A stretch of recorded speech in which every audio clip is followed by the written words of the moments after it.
I think it's time for dramatic innovation in Africa.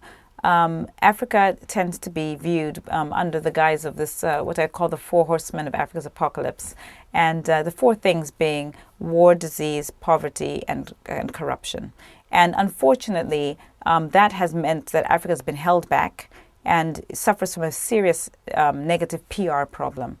I believe that going forward, if Africa can focus on building alliances with the regions of the world who have looked past that negative perception and are actually looking at the continent as an opportunity to invest, an opportunity to make money and to see commercial enterprise grow, those are the type of alliances Africa should be focused on. For example, China has 1.3 billion people, 7% arable land. It needs to feed its people. Africa's got a lot of arable land. There's obviously scope for an alliance there. Whereas traditionally, African produce, the agriculture produce in particular, has been locked out of US and European markets.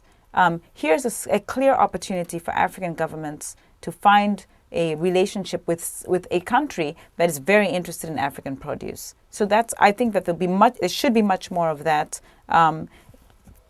So much so that Africa can continue on a very strong, solid developmental path. I think that there's a lot more scope for it to move the needle towards a positive message if we start to listen to different messengers. I think the reason why it's negative is that the traditional media tends to always go and interview the same kind of people, very often people who have rarely been to Africa or maybe been to Africa a handful of times. They don't know what it's like living there. They don't have families there. They have not had the experience there, and so they cannot pinpoint the positive aspects of the continent.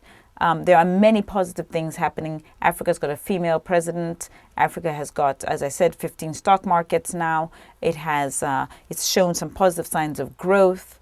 We're seeing some improvements in the capital market growth and so on. And yet, if you ask the traditional commentators on Africa, the ones who have sort of self-imposed themselves as spokespeople for Africa, you never hear those positive stories. All you hear is the sort of tragic stories, which do exist, but that cannot be the face of Africa. That cannot be the manner in which the world expects Africa and Africans to raise their children for the years to come. As I said earlier, over 60% of the population in Africa is under the age of 24. So this is it's very important to get young Africans to believe in themselves and to have a positive outlook about themselves and their continent and the role of their continent in the broader scheme of the world.